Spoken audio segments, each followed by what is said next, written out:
Hello and welcome to Los Angeles Union Station. Today we're heading east through the southwest, riding 33 hours from here to Austin on board Amtrak's Sunset Limited. Under the glow of LA Union Station, we're boarding Amtrak's historic Sunset Limited as we head east through 1,200 miles of deserts, mountains, and forgotten towns of days gone by. No TSA lines, no traffic. Just wide windows, steel rails, and the slow rhythm of the Southwest. So climb aboard and let's ride the sunset deep into the heart of Texas. Our adventure begins at none other than Los Angeles Union Station. Built in the 1930s, the Southern California station is one of the last remaining great railway stations in the US. Union Station serves almost 110,000 daily passengers, serving multiple Amtrak long-distance services, the Pacific Surfliner Intercity Line, and Metrolink commuter trains. I've said it before and I'll say it again, LA Union Station truly is a masterpiece, encapsulating that golden era of rail travel in the United States. The station hall features high ceilings and chandeliers, gold accents, and a gorgeous tiled floor.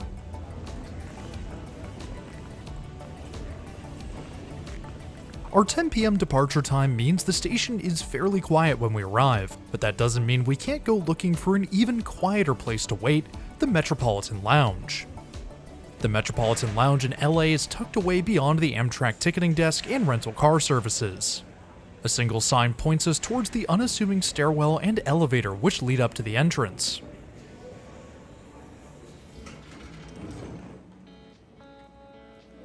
While on the smaller side, LA's Metropolitan Lounge is still very well equipped.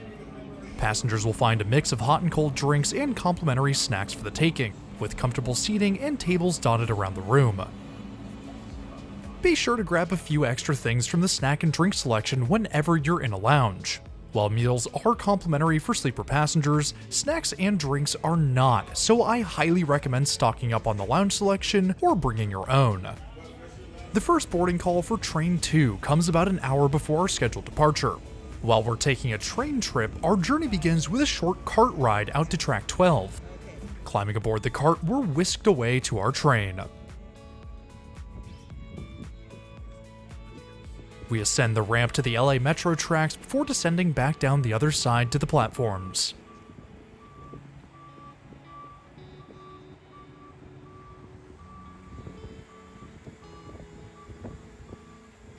And here it is, Amtrak's Sunset Limited.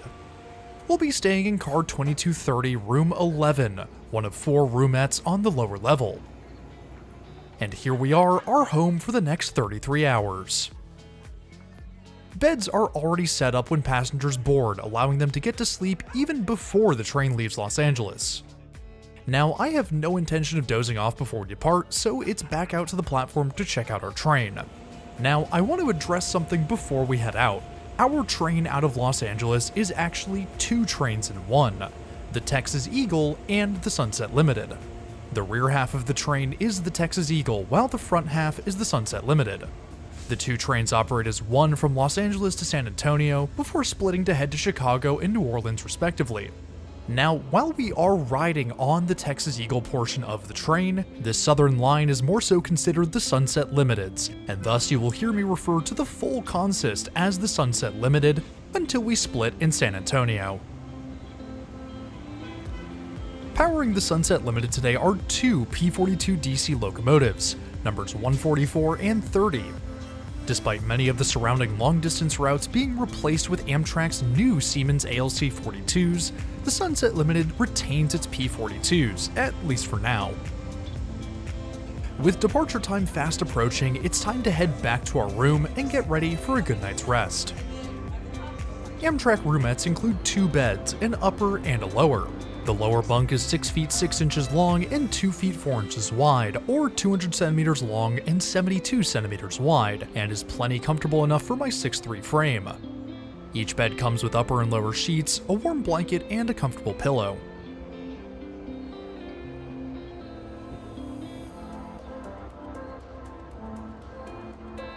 With the second bunk flipped down, the roomette is fully transformed into its nighttime configuration.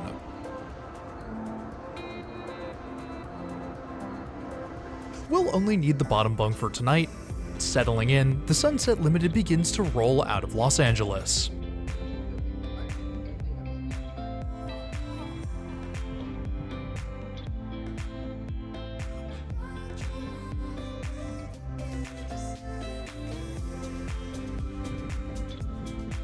Climbing under the covers, it's lights out for a good night's sleep.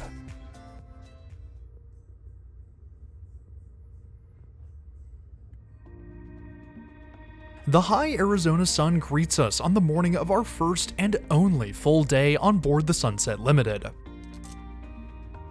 It's about 6:45 a.m., our train now on Mountain Time, having crossed into the second of 3 time zones overnight. The sky outside is a patchwork of clouds, providing a textured backdrop to the mountains of the Sonoran Desert.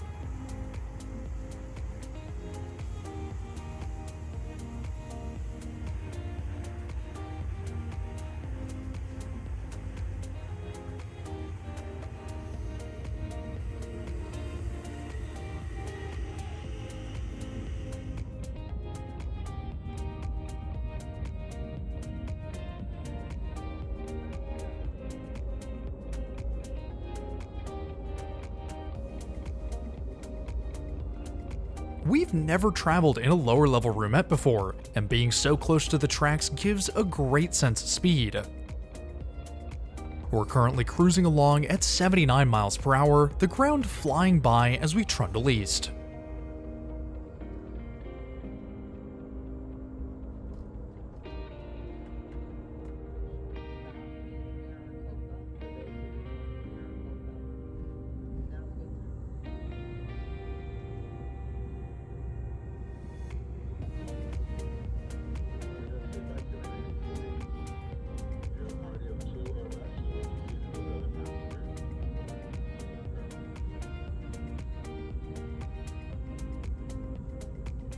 Now fully awake, it's time to head to breakfast.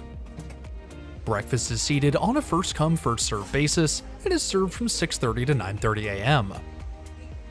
Amtrak offers 5 choices for breakfast: their signature French toast, a 3-egg omelet, scrambled eggs, a breakfast quesadilla, and the classic continental selection. I've had excellent results with all of the options, but I chose the signature French toast to start my day. As always, a cup of coffee and a glass of orange juice are a necessity for breakfast. Amtrak's dining cars are communal seating, so expect to be seated with your fellow passengers, especially in the busy season. While we wait for our food, the desert plains scroll by, a distant shower falling over the mountains on the horizon. The food takes a bit to arrive, and I'm in no rush, just sitting back, sipping on my OJ, and enjoying the Arizona scenery.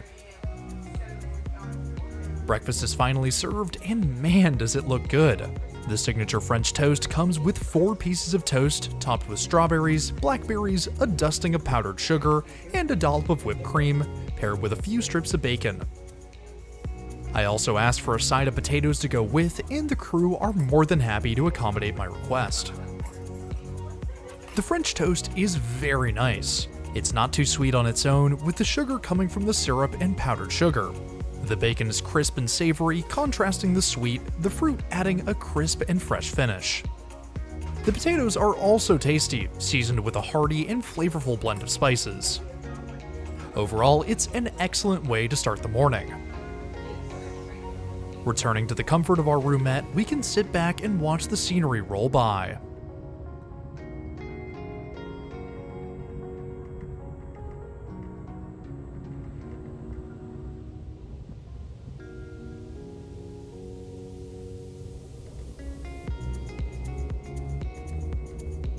The plains give way to an urban landscape as we pull into Tucson, Arizona, our first fresh air break on the Sunset Limited. Now, Tucson isn't just our first fresh air break, it's also where we come across one of Virtual Railfan's rail cams. And pulling up the feed, we spot our train pulling into the station.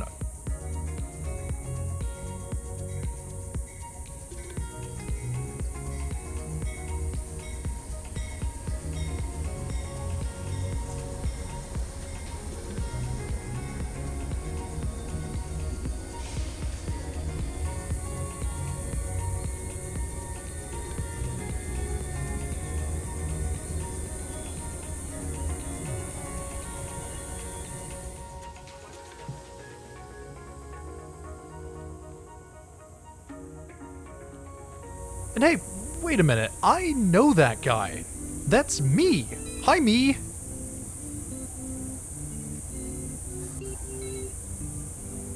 For those of you wanting to wave at the live stream, the camera is found at the north end of the platform at the Southern Arizona Transportation Museum.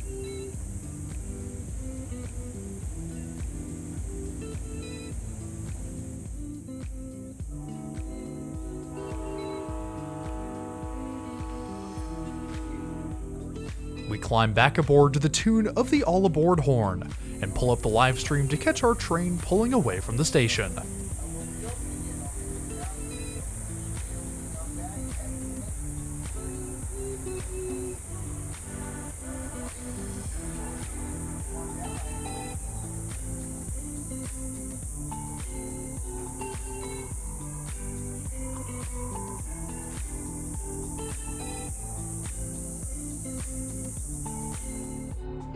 For the aviation enthusiasts out there, there's a pretty cool sight to see heading south out of Tucson, the Pima Air and Space Museum. The museum is home to more than 400 historic and modern aircraft, including an SR-71 Blackbird, B-17 Flying Fortress, B-29 Super Fortress, a 747, 787, and more.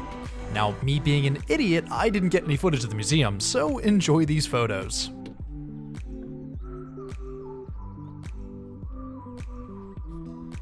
Now, the even cooler aviation site unfortunately isn't visible from the train, but it's worth mentioning. About 2 miles north of the tracks is Davis-Monthan Air Force Base, which is home to the largest aircraft boneyard in the world. The base houses nearly 4,000 aircraft, ranging from jets and strike fighters to long-range transporters and strategic bombers. Leaving Tucson behind, our rural running resumes. The Arizona mountains undulate along the horizon, the sparse desert shrubbery dotting the landscape outside our window.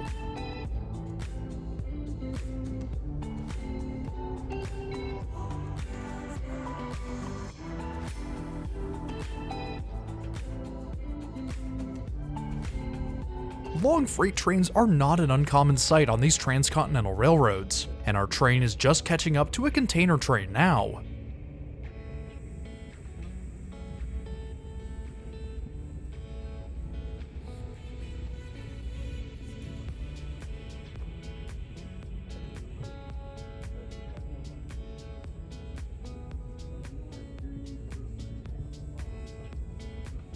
As we enjoy the scenery, we're greeted by the dining car attendant, who hands out our lunch and dinner reservations for today. Lunch and dinner on the Sunset Limited are served by reservation only, with multiple seating times available for those wanting an earlier or later meal. I chose the 1:45 for lunch and the 6:45 for dinner, giving us plenty of time to sit back and relax between meals. We've been enjoying the scenery for quite some time, but why don't we turn our attention to the train taking us across the country? We're traveling today on board one of Amtrak's Superliner 1 railcars, manufactured by Pullman Standard in 1975. While on the older side of railcars currently operating today, our Superliner 1 is actually one of the nicest out there, having received a refurbishment in 1995 and another refresh with new interior elements in 2024. Our room is one of Amtrak's roomettes, the smallest private accommodation on board, but one of the most cost-effective for solo and paired travelers. The 6.5 foot by 3.5 foot or 200 by 100 centimeter room includes 2 bunks with enough space for 2 adults comfortably or 1 adult very comfortably. Stepping inside, we slide the door shut, the new curtains sliding over the door and hallway window for improved privacy. During the day, roomettes include 2 large seats, the upholstery of which was changed to the blue and gray vinyl as a part of the modernization efforts. Both seats are very comfortable with plenty of cushioning on the back and bottom and can recline using the bar underneath. The upholstery upgrades mean the seats are much more comfortable for extended journeys. Although not any thicker, the new padding is quite a bit stiffer, helping it to stay in shape for longer.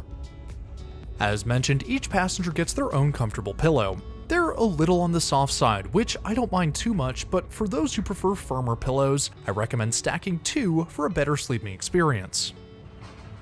The forward seat includes a reading light, the room's light controls, and the attendant call button. I say attendant call button, but it and the rest of the controls are all touch capacitive.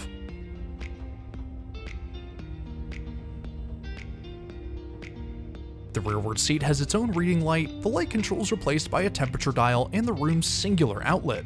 Easily the best travel tip I have to give for roomette travel is to bring a power strip. The single outlet makes charging multiple devices difficult, and a power strip will solve that problem with ease. Between the two seats is the room's tray table, safety information card, and a complimentary box of tissues. The tray table lifts up and folds out across the two seats. Each roomette includes two large windows for some incredible views of the scenery outside, though curtains can be drawn shut when needed. Beside the forward-facing seat are the stairs up to the second bunk. The stairs on Superliner ones don't reach the aisle wall, leaving a bit of space to store thin personal belongings. The other proper storage space is found beside the rearward seat, a very thin coat closet, which also holds the hand and face towels for our room.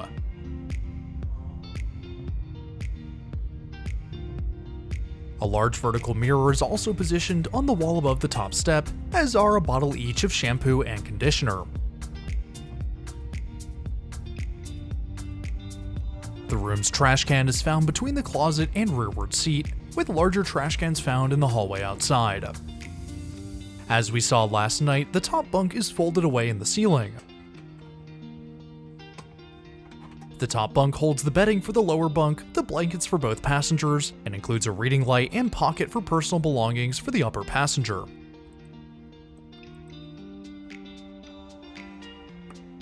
Now, if you're a solo traveler like I am, then you don't really need the second seat. I've found that the most comfortable way to travel in these rooms during the day is to fold down the rearward seat, converting it into an ottoman for lounging on the go. While the roomette is small, I've found it's the perfect mix between personal space and cozy compartment. The beds are just large enough for me to sleep comfortably while still keeping the price down on longer journeys. The rest of the downstairs area is where we'll find 3 of the 4 bathrooms, the communal shower, the accessible and family bedrooms, and 4 of the 14 roomettes. One of 2 key things is missing from our Superliner roomette: a bathroom. One bathroom can be found on the upper level by the staircase, with the remaining 3 on the lower level. Each bathroom is quite clean with a newer sink and countertop. The sink includes both hot and cold taps, with a bottle of soap, towels, cup dispenser, and 2 120-volt outlets surrounding the sink. The toilet is angled towards the door, allowing for a much more efficient use of space in smaller quarters. With space at a premium in our roomette, luggage storage becomes a serious question for roomette passengers. This problem is solved through the luggage rack beside the stairs, which, while it is large, it often fills up quickly. At the end of the hallway is the door to room H, the accessible bedroom. The accessible bedroom is reserved for passengers with disabilities and offers increased space for easier mobility, an open-plan ensuite bathroom, and plenty of extra handrails.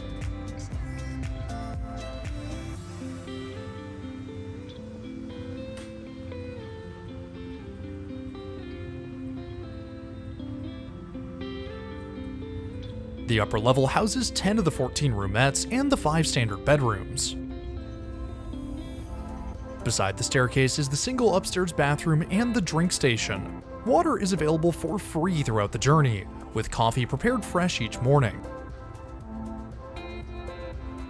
Now, while we are the rearmost sleeper on today's train, we're actually not the last car on the Sunset Limited. At the very end of the train is an extra dining car, deadheading its way to San Antonio. Normally, I love to stand right at the rear door and watch the tracks disappear behind us, but this extra car has foiled that plan. But that's no worry, as we've still got plenty of window real estate to enjoy the ride from back in our room. The rolling hills of Arizona slowly shift to the dramatic rocky cliffs of New Mexico as we approach the state border.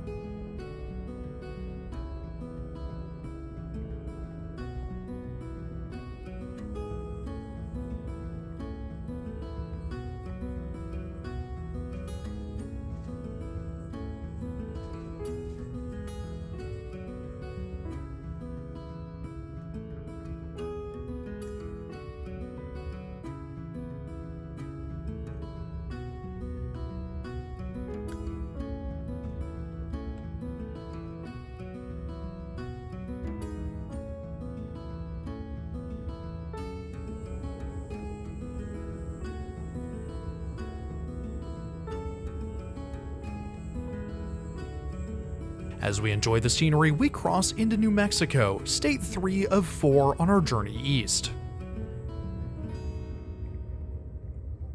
New Mexico's geologic formations are always stunning, and this stretch of rail doesn't disappoint.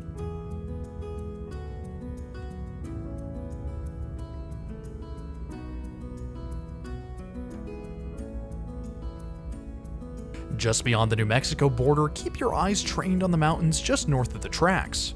Etched into the side of the mountain are the remnants of the original Southern Pacific Transcontinental Railroad. It's not just the railroad right-of-way that remains, but ruins of what was likely the Steens Quarry Depot, the structure abandoned in 1925 when Southern Pacific halted operations at the quarry.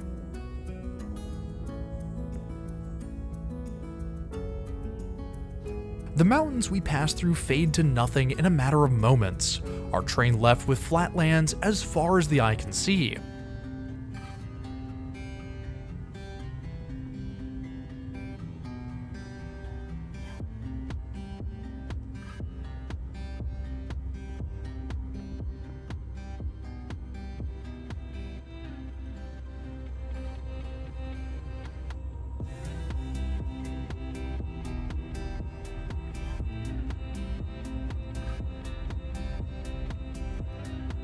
Trains on a parallel railroad come into view as we arrive in Lordsburg, the town of 2300, barely a blip on the map. Now, people like to complain about Amtrak station buildings, calling them Amshacks and whatnot, but many stops on the Sunset Limited are a step below that. The station here in Lordsburg is quite literally a shack. It doesn't even have 4 walls, just 2 walls, a roof, and 2 benches. Despite its small size, we are in fact picking up a few passengers.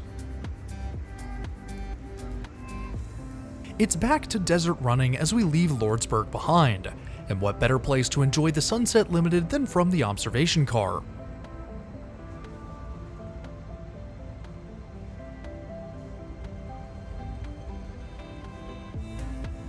Out on the desert plains, a massive dust devil has kicked off.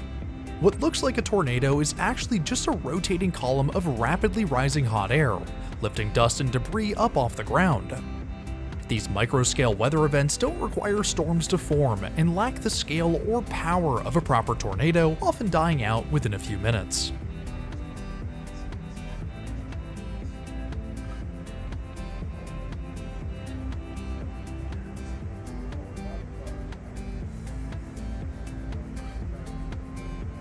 As the dust devil fades back to nothing, it's time to head to lunch. Our later seating is sparsely populated, with most passengers opting for the earlier seatings. Amtrak offers 6 lunch options on their traditional dining menu: a grilled chicken Caesar salad, a grilled cheese sandwich, an Angus burger, a grilled patty melt, a Beyond Burger, and a vegan chili bowl. I went for a classic, the Angus burger, which comes served with a side of chips. The burger patty is cooked nicely, the fresh veggies adding some crunch. Of course, non-alcoholic beverages are complimentary and unlimited during all meals on Amtrak.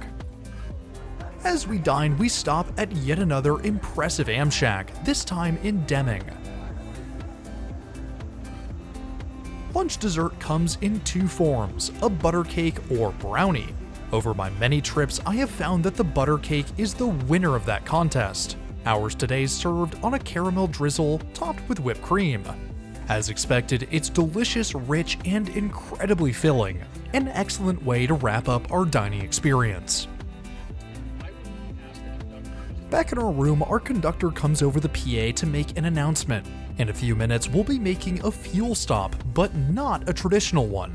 Normally, trains fill up while at a station, giving passengers extra time to step off the train. The long distances between larger stations means we have to make an extra fuel stop at Union Pacific's Santa Teresa facility.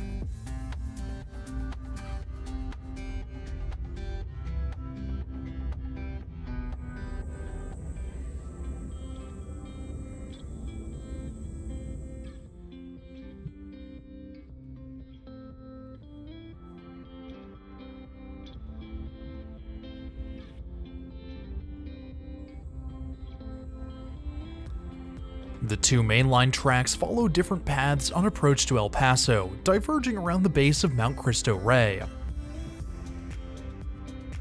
We fly over the Rio Grande River, the waterway which borders the great state of Texas.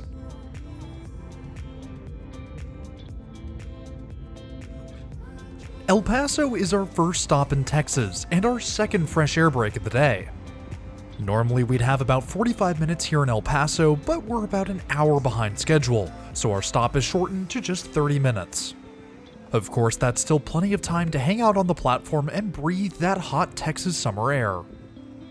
Now, I made a grave error while here. Those of you in the know will know of Juanita the Burrito Lady, and for those of you not in the know, I hope you can put together who she is and what she does from that title. Anyway, here in El Paso, there's a lady named Juanita who sells burritos on the platform. They're $3 each, and from what everyone says, they are delicious. Unfortunately, she is cash only, and me being the idiot that I am, didn't have cash on me, having used the last of it back in Los Angeles. How I can do such a disservice to the Sunset Limited and Amtrak is beyond me, and I apologize for my error. Climbing back aboard, we head down to the lounge car before pulling out of El Paso.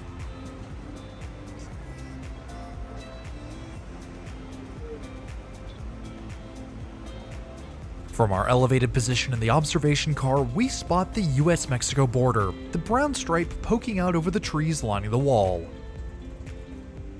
The US's neighbor to the south is putting on quite the show, the northernmost fingers of the Sierra Madre Occidental stretching high into the summer sky.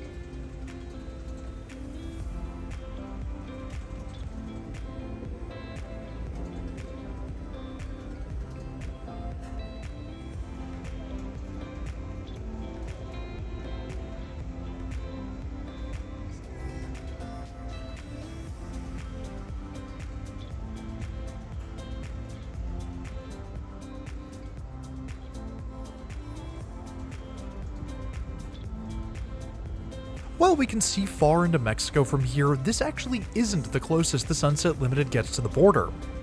That distinction is held by this section of track just before the Texas-New Mexico border, where our train passed within 40 feet of Mexico. We turn east away from the Mexican border, but not away from the beauty of Mother Nature.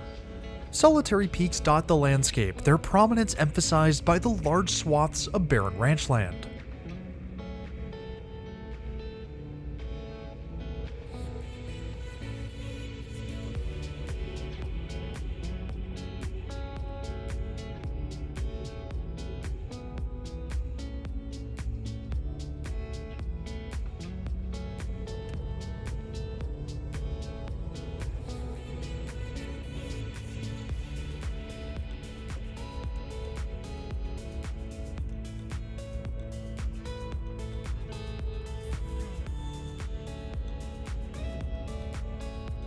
The day has absolutely flown by, and just like that, it's time to head to dinner.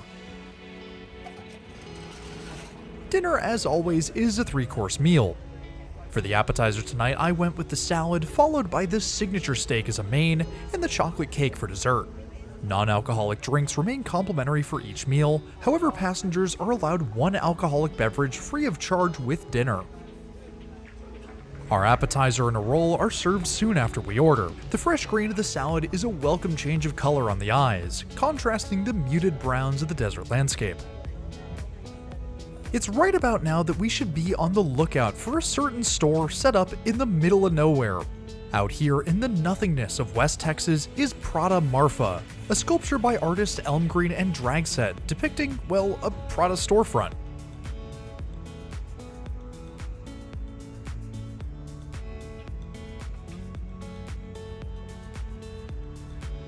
Our steak is served right as we wrap up our salad, and it looks as delicious as ever.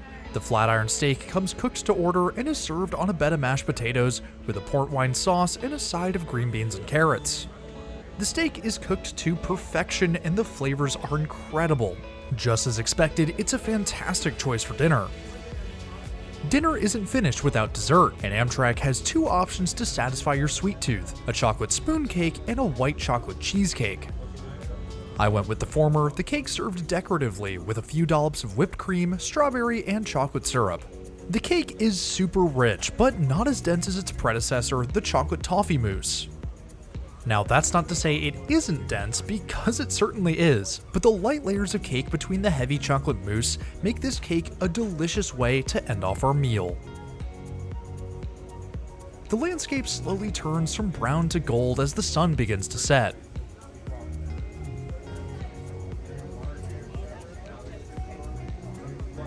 We're soon swallowed by mountains, the sun obscured behind the rising peaks.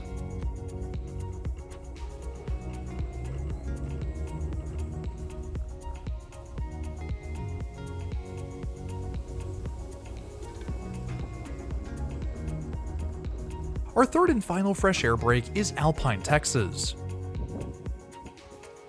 We've got maybe 10 minutes here, the stop just enough time to get some fresh air and a few steps in before heading to bed.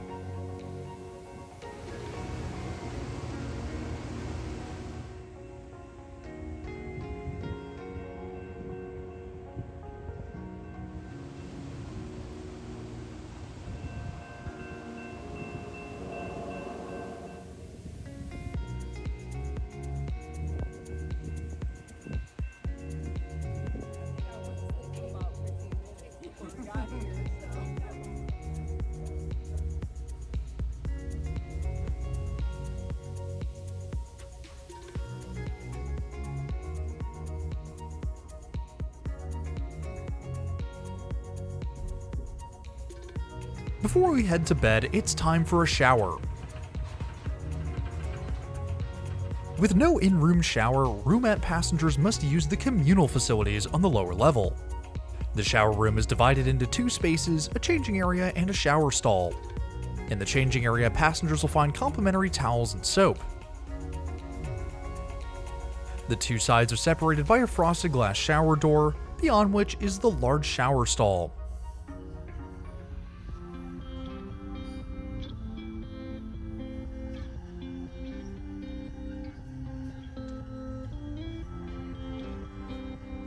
A new addition to the shower are bottles of shampoo, conditioner, and body wash, removing the need for the one-use bottles typically provided on board. The last of the light fades on the horizon as we climb into bed. Drawing the curtains shut, it's lights out for a good night's rest.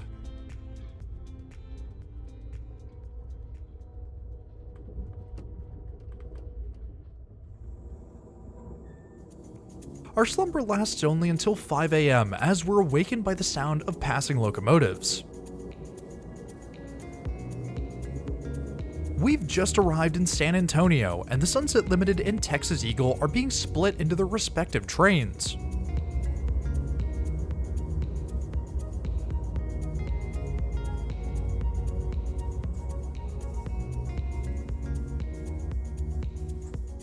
After a few minutes of waiting, our train, now officially the Texas Eagle, pulls into the station and we can step out into the cool morning air.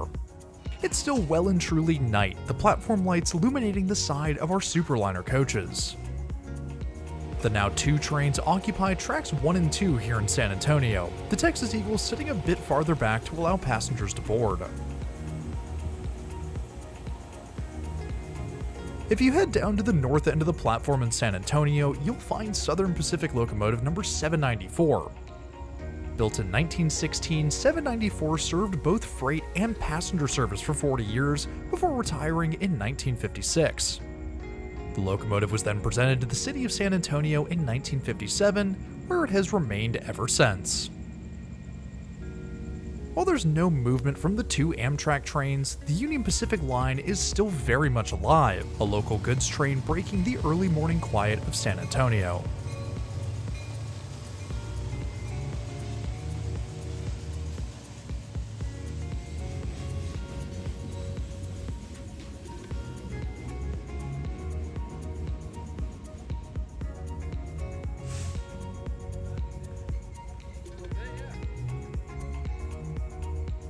The Sunset Limited and Texas Eagle are not scheduled to depart until 6:25 and 6:48 a.m. respectively, and with about 90 minutes until then, it's back to bed for a bit.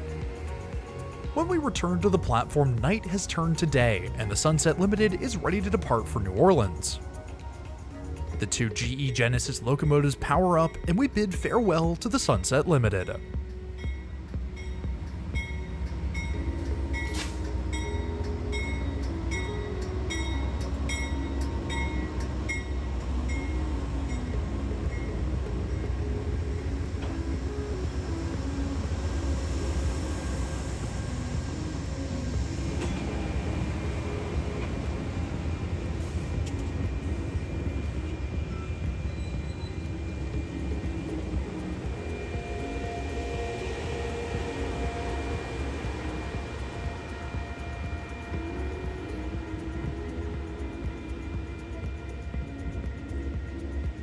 With the split from the Sunset Limited comes a major consist change.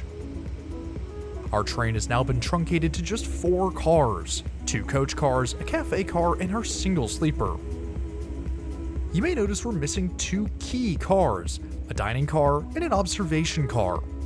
Unfortunately, the Texas Eagle is not afforded such luxuries. Well, it's not afforded one of those luxuries. Since filming this journey, the observation lounge returns to the Texas Eagle, marking the end to a 4.5-year period without the key car. Traditional dining, however, is yet to return, which means we'll be having a flex dining breakfast this morning. Stepping back aboard the Texas Eagle, it's time to head out of San Antonio and on towards Austin.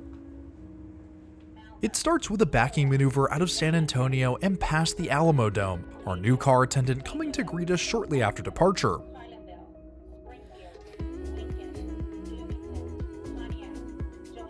As I mentioned, there is no dining car on the Texas Eagle, just a cafe lounge. That comes a serious menu change. Amtrak's flexible dining menu consists of prepackaged meals instead of fresh cooked ones, the quality of which is many levels below that of the meals we had yesterday. In the time since I took this trip, the flex menu has changed again, with a new breakfast item and 3 new lunch and dinner choices. Regardless of how bad it may be, I'm still hungry, so it's off to the cafe car for breakfast. The cafe car is split into 2 sections, with one for sleeper passengers and one for coach. The forward half is reserved for sleeper passengers and includes 6 tables, which is more than enough space for our single sleeper. For breakfast, I went with the continental selection, which includes a breakfast sandwich, blueberry muffin, Greek yogurt, oatmeal, and cereal. Of course, it wouldn't be breakfast without coffee and orange juice. Our breakfast is served shortly after ordering, the whole delivered in a cardboard tray. Everything is pretty much what you'd expect from prepackaged food. The muffin is incredibly sweet, the sandwich is savory and filling, and the yogurt and cereal are just that, yogurt and cereal. While it's not spectacular by any means, it's more than enough food for a very filling breakfast. Returning to our car, we can grab a fresh cup of coffee before sitting back to let the Central Texas landscape scroll past.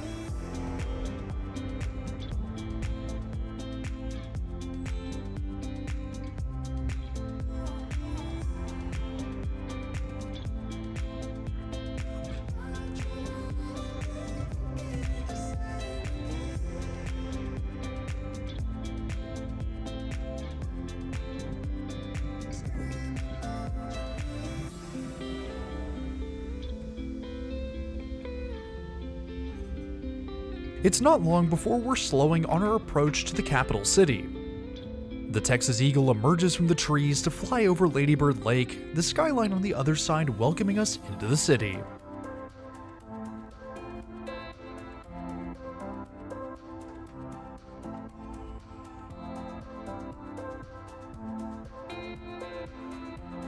And with that, the Texas Eagle comes to a stop, bringing our adventure to an end. I hope you enjoyed our ride on the Sunset Limited and Texas Eagle. While it wasn't the most spectacular of journeys, it was still excellent, the route delivering that desert charm that no other train can.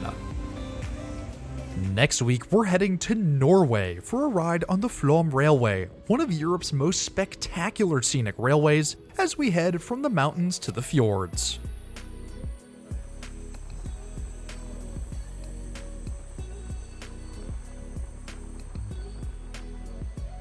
Anyways, if you're new around here, I would really appreciate it if you hit that subscribe button down below.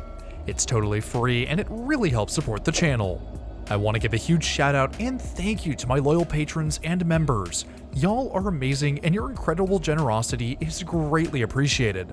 If you too want your name in the video or just want to support the channel in more ways than one, then head on over to the links in the description below. But anyways, that's all I have for today. Thanks for riding with me, and I'll see you in the next one.